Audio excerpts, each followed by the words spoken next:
Bonjour, dans le cadre du second tour des élections départementales, ce débat concerne le canton de Chirac. Il sera animé par Patrick Biancone, journaliste à la Lozère Nouvelle, Jean-Claude Astruc, journaliste à Radio Eau-Vive Lozère, et la mise en image, puisque ce débat sera disponible sur le site de 48 Info, le site de la Lozère Nouvelle, la mise en image est assurée par Patrick Zimmermann, et la mise en onde sera assurée par Jean-François Clavel. Vous disposez, messieurs, chacun de 10 minutes, 1 minute de conclusion. On doit préciser que chaque binôme a été invité. Les messieurs ont décidé de participer. Je précise cela parce que c'est une critique qu'on nous a formulée, disant que dans nos débats du premier tour, il n'y avait pratiquement que des messieurs, mais le binôme avait le choix de son représentant ou de sa représentante. Jean-Claude, on part donc sur le canton de Chirac. Quelles sont les communes et quels sont les candidats pour ce second tour? Alors les communes qui composent le canton de Chirac sont Balsiège, Barjac, Chirac, Culture, Esclanède, Gabrias, Grèze, Le Monastier-Pin-Moriès, Montroda, Payers, Saint-Bonnet de Chirac, Saint-Germain-du-Teil et les Salelles. Les résultats en ce qui concerne ce premier tour sont les suivants. Le binôme Henri Boyer-Malige-Sophie arrive en tête avec 35,18% des suffrages exprimés, suivi du binôme Michel Castan-Pierre Morel à l'huissier qui obtient 32,48% des suffrages exprimés.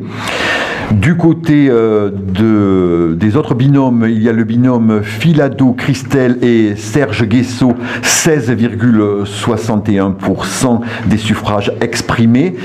Et puis Gers, Marie-Claude et Pardigon Jean-François, 15,74% des suffrages exprimés. Ces deux derniers binômes ne peuvent pas se maintenir puisqu'il fallait avoir 12,5% des inscrits. Alors donc il faudra voter à nouveau à Chirac pour entre les deux binômes, le binôme Boyer-Henri et Malige-Sophie, qui sera donc opposé au binôme Castan-Michel et Pierre Morel à l'huissier. Patrick.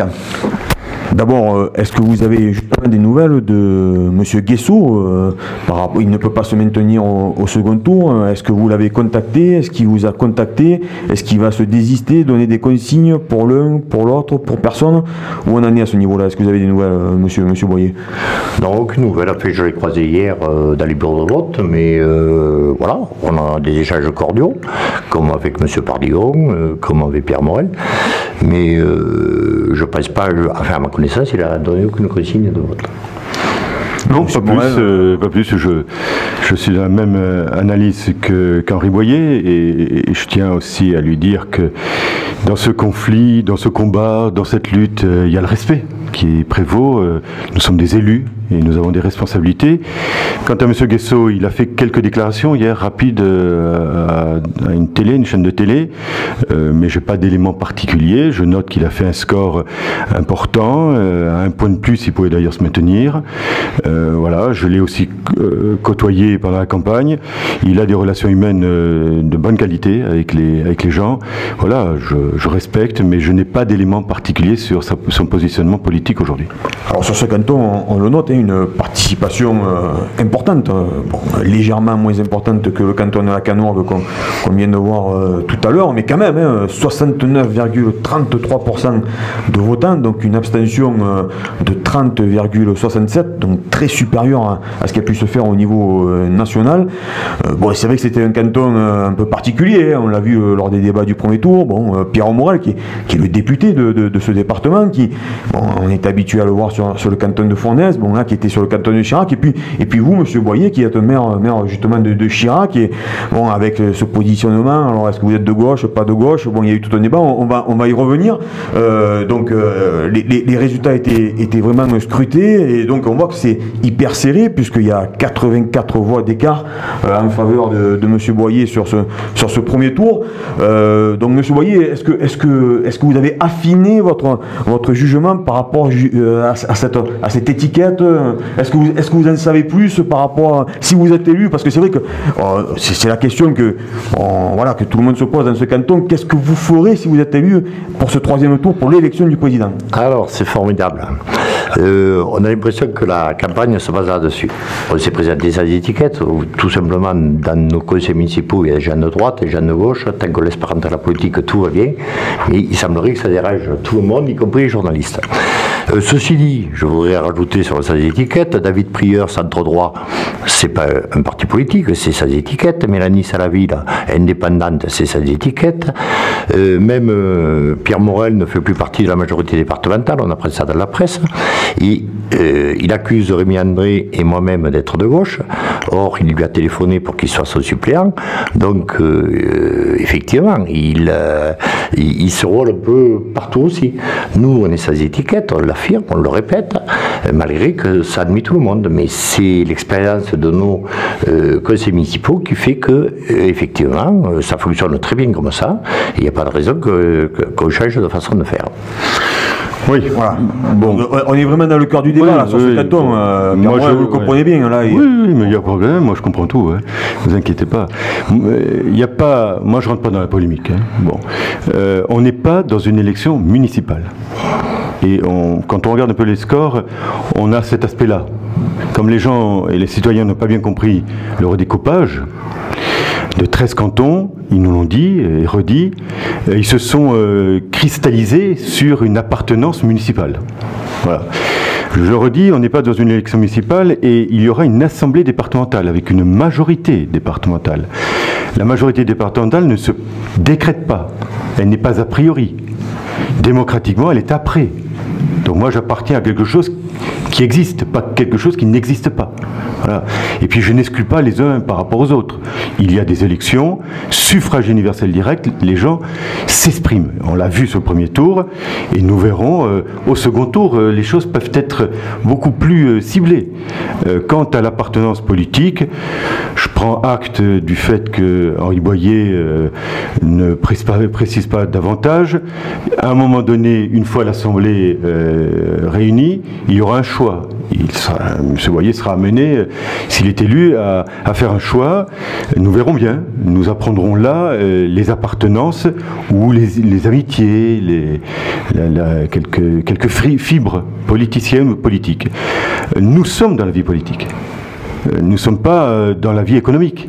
Et donc, on se distingue par des appartenances, gauche-droite ou centre. Voilà, à un moment donné, moi, j'ai jamais fait mystère de mon appartenance. Je suis à l'UMP, je fais partie du mouvement des humanistes de l'UMP. Je suis plutôt de couleur centriste. Je suis assez rebelle. J'ai porté plainte dans l'affaire Big Malion. Je n'accepte pas le carcan partisan dans certains cas. Mais à un moment donné, député de la nation, j'appartiens à une famille politique. Et je revendique. Je ne change pas d'option et d'opinion.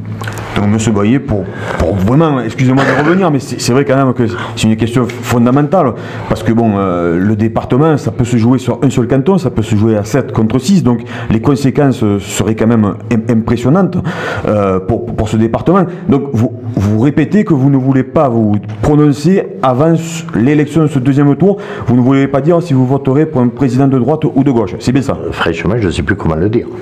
Il faut que je dise en polonais, en chinois, pour que vous compreniez. Non, voilà, on va rester là.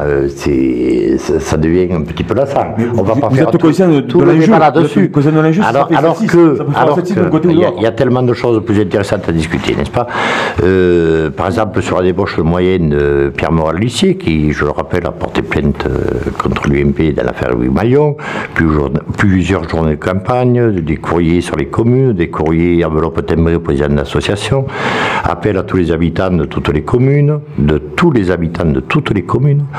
qu'ils ont appelé au téléphone, retenir les permanences par les salles par la permanence parlementaire, même un film sur Facebook, et pour finir, des subventions aux associations qui sont tombées dernièrement. Voilà. C'est de l'argent public. Nous, on n'a pas fait une débauche de moyens, effectivement. Il y a une partie de la campagne qui est remboursée par la préfecture. C'est quand même de l'argent public.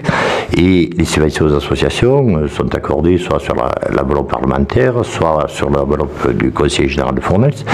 Mais à un moment donné, c'est l'argent public qu'elles servent pour aider un candidat. C'est un petit peu agaçant. D'autant plus que, malgré cette débauche de moyens, les gens ont bien compris que y en a un petit peu marre de ce genre de politique, et pour faire un score tout à fait intéressant, mais sans plus, j'attendais nettement mieux du député.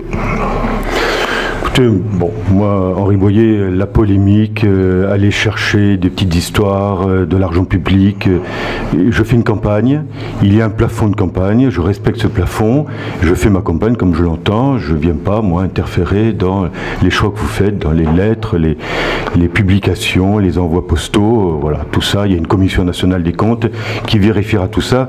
Franchement, c'est pas mon sujet. Je suis député de la Lozère, fier de l'être. J'assume un combat sur la ruralité, je défends ce territoire bec et ongle. J'ai choisi de ne pas me représenter sur le canton d'Aumont-Fournel, où j'étais élu à plus de 80%. C'est un choix que j'assume, et je suis venu sur Chirac. Je ne suis pas né sur Chirac, je n'y habite pas. C'est pas des critères d'ailleurs pour être élu, d'habiter ou d'être né. J'ai choisi. C'est un choix personnel, fondamental. Et pourquoi ? Parce qu'aujourd'hui, le département est en danger, département rural. Ce canton de Chirac est au cœur de mon département, de ce département de la Lozère, et contient un certain nombre de problématiques nationales que je défends, et je retrouve les problématiques de la SNCF, de l'équipement routier, la RN88, la 106. Donc voilà, et le sanitaire et social, ce sont des combats que je mène au niveau national et que je retranscris au niveau local. C'est un choix également politique que j'assume totalement. Le département peut basculer à gauche. Et donc, en choisissant ce canton charnière, j'assume également un choix politique. Je souhaite que ça soit ma famille politique qui continue à gérer ce département. Et dans mon choix, dans l'espérance du second tour de gagner, j'aurai également le choix de me présenter à la présidence du Conseil général, du Conseil départemental. Ce sont des choix fondamentaux, et il appartiendra aux électeurs de savoir s'ils veulent un élu local, s'ils veulent que le député s'occupe très directement de leurs problématiques, et s'ils veulent éventuellement un président du Conseil départemental. Le choix est là, et puis nous verrons. Donc Pierre Morel, vous nous annoncez que si vous êtes élu pour cette présidence du Conseil général, vous poserez votre candidature. On sait que Jean-Paul Porquier, lui aussi, a dit qu'il souhaitait continuer à la tête de la présidence du Conseil général, si lui aussi est élu, puisqu'il est en ballottage. Nous en avons parlé ensemble, très directement à la Canourgue, à l'occasion d'une fête de la truffe. Nous nous sommes mis d'accord. Au soir du 29 mars, nous verrons le rapport de force, et il n'est pas arc-bouté sur la candidature à la présidence. Et à un moment donné, qui mieux qu'un parlementaire de la ruralité peut défendre aujourd'hui un conseil général qui est menacé de suppression, parce que c'était la volonté du gouvernement. Le Sénat a bloqué, mais aujourd'hui il y a de grosses difficultés, des baisses de dotations financières très lourdes. Voilà, je suis assez punchy, je suis très combatif, et donc voilà, c'est une orientation possible dans le respect évidemment d'une majorité issue des urnes. Jean-Paul Porquier donc pourrait vous laisser vous présenter à la présidence suivant le nombre d'élus par canton, c'est ça, c'est Monsieur Morel qui vient d'affirmer justement qu'il est député, il vaudrait mieux peut-être me voter pour lui parce qu'il aura peut-être plus de pouvoir d'action s'il est également président du Conseil général. On connaît Pierre Morel au moment des élections, beaucoup de promesses qui ne sont jamais tenues. Puis je voudrais revenir quand même sur ces promesses. Création d'un syndicat d'eau et d'assainissement, je croyais que le SDE existait. Le plan départemental d'ingénierie publique, je croyais que l'Ozère Ingénierie existait. Extension des zones d'activité, notamment celle de Carlac. Il faut savoir que la communauté commune du Gévaudan a une réserve foncière pour éventuellement étendre la zone de Carlac. Mais commençons par remplir les zones actuelles, avec 40 hectares de zones inoccupées en Lozère, avant de vouloir en créer d'autres ou en étendre d'autres. Déjà, commençons à remplir celles qui existent, et c'est certainement pas avec le suppléant ou le remplaçant de Pierre Morel qui va arriver, qui lui a construit dans l'Aveyron. Donc, commençons à essayer de retenir les entreprises qui existent, et Pierre Morel fait une débauche de promesses qui ne tient pas, on le sait. Il fait des promesses aux maires, il fait des promesses aux habitants, il fait des promesses aux présidents d'associations, et la plupart du temps ne sont jamais tenues.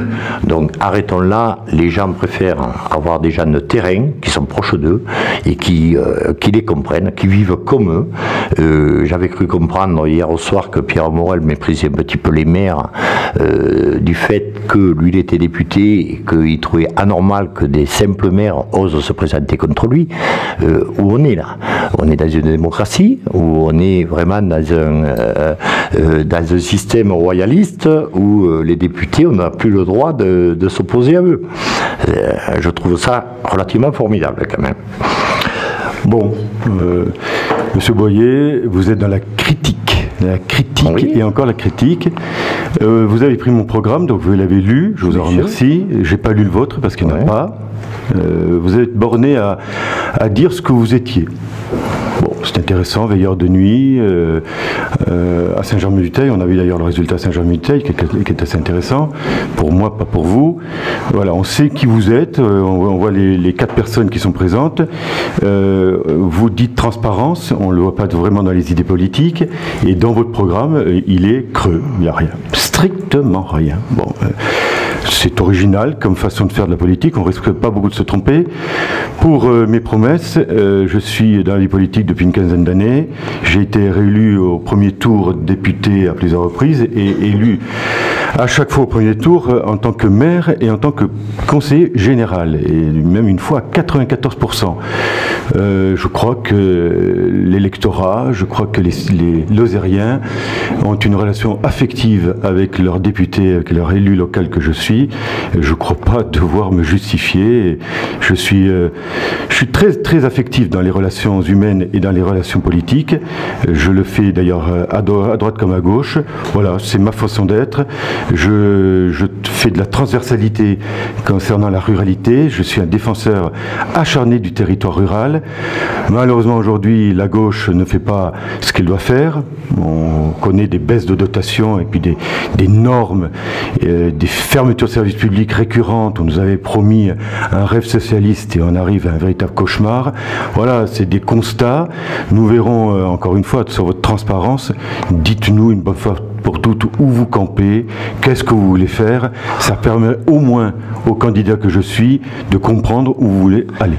Mais ce que, pour revenir, c'est un peu usant. Oui, ça intéresse ça intéresse surtout les députés, vous. Mais bon, effectivement. Ça intéresse les électeurs aussi. Non, attendez, la preuve. Vu les résultats, effectivement, sur nos communes, les gens nous connaissent. Regardez les résultats Chirac à Moroda. Justement, finissez, mais on va en donner quelques... Pour finir là-dessus, effectivement, le député, il est député de la Lozère, mais on sait pertinemment, il le dit lui-même, qu'il a beaucoup de travail. Je pense que les électeurs vont lui en donner un petit peu moins. C'est normal, on ne peut pas être partout. Alors, Pierre Morel clame qu'il est contre cumul des mandats. Il le dit lui-même, que 3 mandats, c'est beaucoup, qu'on devrait s'arrêter au 3e mandat. Non seulement le cumul en termes de temps, mais en termes aussi de nombre de mandats. Il est maire, président de la communauté commune à Fournels. Il est député, il voudrait être conseiller général. Moi, j'aurais une question à Pierre Morel. Si vous n'arrivez pas à obtenir la présidence du conseil général, est-ce que vous allez continuer à siéger pendant 6 ans au conseil général ? Écoutez, quand on s'engage, moi j'ai toujours respecté les électeurs, j'ai toujours respecté les mandats jusqu'au bout. Personne ne peut me faire le procès de ne pas avoir été très fidèle. Dieu sait si on me demandait d'aller ailleurs. Fournel, Saint-Chély, Mende, toujours été très fidèle. Aujourd'hui, c'est un choix politique et de conviction sur Chirac, parce qu'il y a eu un découpage scabreux. Vous savez bien, c'est facile avec un logiciel politique d'aménager. Donc j'assumerai jusqu'au bout mes mandats, sachant que, et c'est un élément, parce qu'il faut un peu réfléchir aussi dans la vie politique, ça peut servir, le 30 juin 2017, les parlementaires ne pourront plus être maires ni présidents de communauté de communes. Voilà, donc c'est fort de cette orientation législative que je peux aussi faire des choix. Et encore une fois, j'ai choisi le combat, j'ai choisi la difficulté, mais c'est aussi un problème d'éthique. Je suis un amoureux de ce département, un amoureux de mes fonctions, de ce que je peux faire, des relations avec les élus. J'aime beaucoup les relations avec les maires, je suis moi-même maire. J'ai développé sur Fournel, qui était un territoire à l'abandon. En 15 ans, je l'ai réformé, j'ai créé 200 emplois cumulés. Voilà, je dis, je sais que ça vous agace, je dis que je ferai à Chirac ce que j'ai fait à Fournel. C'est un signe. Là, je suis prêt à m'impliquer à fond pour donner de la consistance, pour donner de l'action, étendre des zones d'activité. Mais oui, il faut acquérir des terrains, faire de l'attractivité économique. Pendant 1 an, 2 ans, peut-être rien ne se vend. Et puis 6 mois plus tard, peut-être quelque chose se vend. Il faut toujours avoir une réponse prête pour accueillir telle ou telle entreprise. Quand Monsieur Prieur, il emploie 45 salariés, donc 50% de Lozériens. Moi, si des jeunes de 37 ans pouvaient venir créer des unités de 20-25 salariés, alors même que depuis 20 ans, nous n'avons pas connu un taux de chômage de 6%, 3000 Lozériens au chômage. Enfin, à un moment donné, on est en difficulté. Je relève ce défi, et puis nous verrons bien. Voilà. On est tout à fait en difficulté, je suis d'accord avec vous. Mais bon, il y a une crise économique phénoménale qui est amplifiée aussi, comme vous le dites, par les baisses de dotation et le problème du Conseil général qui a bloqué un contrat territorial et qui nous empêche, avant le mois de septembre, de pouvoir sortir des projets. Il est vrai que vous faisiez quand même partie de la majorité départementale, même si vous ne voulez pas. Moi, faire de la politique en faisant des promesses et en faisant des portes ouvertes, je viens de dire que déjà d'autres s'occupent de ça, puisque la communauté commune a acquis des terrains à la zone de Carlac pour éventuellement étendre la zone. Mais commençons par retenir les entreprises et commençons par remplir les zones actuelles. On ne va pas créer des zones et investir de l'argent mais soyons prévoyants. C'est ce qu'on a été à la communauté commune. On a acheté des terrains pour éventuellement aux alentours de Carlac pour éventuellement agrandir la zone. Mais le député, une fois de plus, enfonce les portes ouvertes, puisqu'il veut créer un syndicat. Il y a le SDE qui existe, la Lozère Ingénierie qui existe. À un moment donné, voilà, on remplit un programme comme ça avec des choses qui sont déjà faites, ou alors des belles promesses. Par exemple, il veut même débroussailler les chemins et déneiger, quoi. Il est formidable. C'est un député formidable. Il s'occupe même de choses que les maires qui sont de la compétence des maires, et certainement pas ni d'un conseiller général ni d'un député. Mais dans ces moments électoraux, on peut faire toutes les promesses qu'on veut. Oui, on le voit. Oui, surtout quand celui qui vous parle n'en fait pas. Oui. Il n'y a rien, il n'y a pas de programme. Je ne sais pas, Henri. On préfère ne pas faire ne rien dire, et puis si ça passe, que prendre les gens sur le syndicat départemental. Sur le syndicat départemental, tout le monde s'inquiète de l'eau et l'assainissement. On a un très bon syndicat d'électrification, le SDE. Je demande simplement, et je propose simplement, la création d'un syndicat départemental spécifiquement sur l'eau et l'assainissement, qui permettrait de faire des interconnexions sur l'eau et de mutualiser. Ça fait peur à beaucoup de monde. Vous êtes aujourd'hui dans une démarche de donner à la communauté commune l'eau et l'assainissement. Je crains qu'ensuite la communauté commune, par expérience, ne soit exsangue et puis qu'elle puisse plus rien faire. Donc voilà, c'est comme le numérique. Je pense aussi qu'il y a un développement numérique complémentaire. Je suis maire depuis longtemps, depuis un certain nombre d'années. Je connais bien ces problématiques-là et j'essaye de les accompagner. 46,58%, Pierre Morel 30,65%. Donc prenons Montroda maintenant. On sait que le suppléant de M. Boyer, donc Rémi André, est maire de cette commune. Donc Henri Boyer premier avec 46,48%, Pierre Morel à 26,67%. Commune du Monastier-Pin-Moriès, on sait que le binôme de Pierre Morel, Madame Castan, est adjointe sur cette commune. Pierre Morel fait 34,94 et M. Boyer 34,31. Après, sur la commune de Saint-Germain-du-Teil, Pierre Morel en parlait. Donc là, Pierre Morel est en tête avec 42,03% et M. Boyer est dernier sur cette commune avec 13,19%. Bon, après, bien sûr, il y a tout un tas de petits villages, donc ça va se jouer sur quoi? On voit que sur les grandes villes, c'est plutôt M. Boyer, puis après, sur les petits villages, villages. Alentour, c'est plutôt Pierre Morel. Donc là, on voit quand même deux façons de voir les choses par rapport au bourg et par rapport au village périphérique. Sur quoi ça va se jouer, M. Boyer? Comment vous voyez pour ce second? Il vous reste 2 minutes et demie, M. Boyer. De toute façon, je voudrais quand même revenir sur Pierre Morel. Le syndicat d'électrification, il fait c'est SDEE, je suis ravi de lui apprendre, c'est de l'eau et d'électrification. Voilà, donc le syndicat existe déjà. Une fois de plus, on raconte. Mais si, bien sûr. C'est une grosse bêtise, on évitera de la relever. Là, c'est une grosse bêtise. Non, mais attends. Non, là, tu dis une grosse bêtise. Non, voilà. Non. Il y a nécessité. Il n'y a pas un service d'eau au SDE. On ne s'occupe pas des réseaux d'eau et des réseaux d'assainissement. Ils font des prestations, mais ils n'ont juridiquement pas la compétence. C'est eux qui s'occupent de faire les plans des réseaux des communes, etc. Mais bien sûr, ceci dit, sur l'eau et l'assainissement, on le passe à la communauté commune. D'ici 2017, toutes les communes sont obligées de passer les réseaux d'eau et d'assainissement. La loi, c'est en première lecture, c'est pas en deuxième lecture. À la communauté, aux communautés communes. La loi n'est pas définitive. Mais là-dessus, avoir une vue d'ensemble, ça se fait déjà en communauté commune, puisqu'on est quand même à 10 500 communautés communes. Des interconnexions, effectivement, tout est à l'étude sur la communauté commune du Gévaudan. Mais voilà, une fois de plus, il enfonce les portes ouvertes. Pour revenir aux résultats que nous avons évoqués. Effectivement, Pierre Morel est nettement plus connu sur les petites communes que ce qu'on peut l'être, forcément.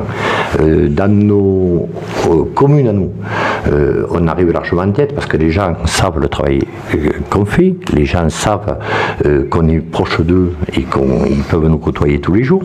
Le Monastier, où Michel Castan est quand même adjointe, et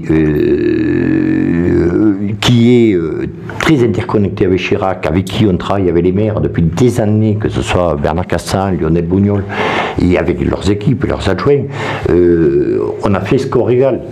Moi, je suis relativement satisfait du score du Monastier parce que Michel Castan avait fait un très beau score au municipal, et il s'avère que là, on fait quasiment égalité.